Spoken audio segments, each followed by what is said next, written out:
से पानी रोकने को युद्ध अपराध माना जाता है सभ्य समाज में। प्रधानमंत्री भी जाहिल है और पब्लिक भी जाहिल है, तो जाहिल प्रधानमंत्री बोलता है पानी, वो लगभग असंभव है, लगभग असंभव है।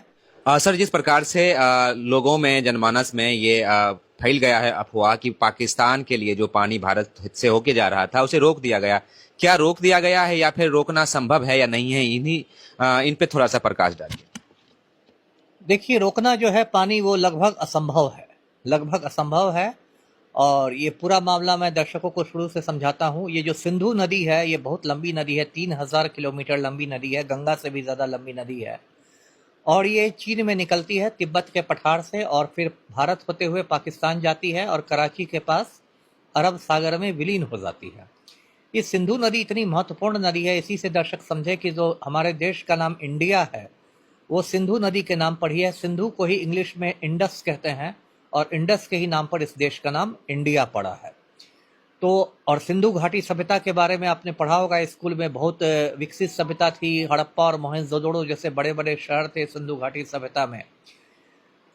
तो जब 1947 में भारत का विभाजन हुआ तो सिंधु नदी के जल को लेकर भारत और पाकिस्तान में विवाद छिड़ गया। तो उसके बाद विश्व बैंक जो है, वर्ल्ड बैंक, विश्व बैंक ने मध्यस्थता की और 1960 में 1960 में कराची में सिंधु नदी के जल समझौते पर दस्तखत हुए। भारत की ओर से जो उस समय प्रधानमंत्री थे पंडित नेहरू ने दस्तखत किए, और पाकिस्तान की ओर से वहाँ के राष्ट्रपति अयूब खान ने दस्तखत किए। ये एक बहुत लंबा चौड़ा जटिल जल समझौता है। मैं मोटा मोटी बताता हूँ दर्शकों को आसान शब्दों में कि इस समझौते के द्वारा जो 3 पूर्वी नदियां हैं उनका पानी भारत के हिस्से में आया। ये 3 नदियां हैं, रावी, सतलज और व्यास। और जो 3 पश्चिमी नदियां हैं उनका पानी पाकिस्तान के हिस्से में आया। ये पश्चिमी नदियां हैं सिंधु, चिनाब और झेलम। और यदि आप पानी की मात्रा के हिसाब से देखें तो 70% पानी पाकिस्तान के हिस्से में गया और 30% पानी हिंदुस्तान के हिस्से में गया। उसका सिंधु नदी का जो जल बंटवारा हुआ उसको दुनिया में बहुत एक बेहतरीन जल बंटवारा के रूप में देखा जाता है, और दुनिया के किसी भी कोने में जब इस पर चर्चा होती है नदी जल बंटवारे पर, तो इस समझौते का हवाला दिया जाता है। और ये समझौता बहुत सफल भी रहा। देखिए, उसके बाद 2 युद्ध हुए भारत पाकिस्तान के बीच, 1965 का युद्ध, 1971 का युद्ध, फिर 1999 में कारगिल की छोटी मोटी लड़ाई हुई। इसके बावजूद ये समझौता बिल्कुल अबाध गति से चलता रहा और दोनों देशों को इसका फायदा हुआ। अभी ये सुर्खियों में इसलिए है क्योंकि पहलगाम में जो आतंकी हमला हुआ है कश्मीर में, उसके बाद नरेंद्र मोदी ने कहा कि ये समझौता निलंबित कर दिया गया। अब ये भी ध्यान देने की बात है, समझौता रद्द नहीं किया गया है, क्योंकि उस समझौते में ही प्रावधान है कि कोई भी देश, भारत या पाकिस्तान, इसको एक तरफा रद्द नहीं कर सकता है।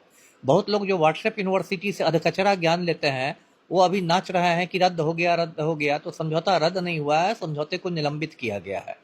और देखिए, पानी को रोकना इतना आसान नहीं है। मैं बता दूं, ये बहुत बड़ी नदी है, गंगा से भी बड़ी नदी है। ये कोई आपके रसोई घर की टोटी नहीं है नल की कि आप जाके बंद कर दीजिएगा पानी बंद हो जाएगा।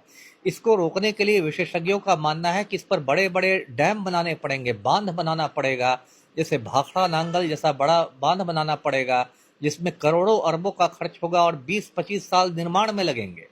तो इतना आसान नहीं है कि उसको आप रोक दीजिए। अभी गोदी मीडिया में बहुत सारे दलाल चैनल्स दिखा रहे हैं बूंद बूंद को तरसेगा पाकिस्तान, पाकिस्तान में हाहाकार। ये सब बिल्कुल मतलब बकवास वाली बात है।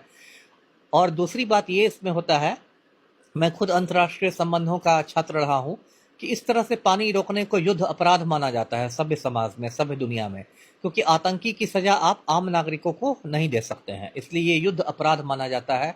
और जो देश पानी रोकता है उसका अपना भी नुकसान होता है, क्योंकि मान लीजिए आपने पानी रोक भी दिया तो पानी का फिर जल स्तर इतना बढ़ जाएगा कि आपके अपने देश में बाढ़ आ जाएगी, आपके अपने शहर डूबने लगेंगे। तो ये भी खतरा रहता है। फिर एक और खतरा है कि यदि आपने पानी को हथियार बना लिया तो इसका इस्तेमाल आपके दुश्मन देश भी कर सकते हैं। जैसे ब्रह्मपुत्र नदी है, ब्रह्मपुत्र नदी जो है वो चीन से आती है, और चीन से आती है और असम राज्य, भारत के असम राज्य में आती है। अब आप जानते हैं कि चीन और पाकिस्तान में बहुत अच्छे संबंध हैं। चीन ने पाकिस्तान में अरबों डॉलर का निवेश किया है। तो यदि पाकिस्तान के कहने पर चीन ब्रह्मपुत्र नदी का पानी रोक देता है तो आपके असम में सूखा की स्थिति पैदा हो जाएगी। तो देखिए, ये समझना है कि मोदी जी जो है बहुत बड़े जुमलेबाज और हवाबाज नेता हैं।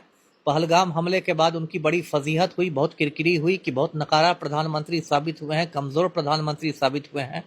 तो जनता को भरमाने के लिए उन्होंने ये सिंधु नदी वाला आप कह सकते हैं शगुफा छोड़ा है।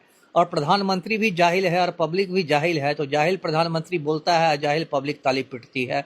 ये इस देश में एक तरह का समझिए सर्कस चल रहा है, जो बहुत दुर्भाग्यपूर्ण है। जी।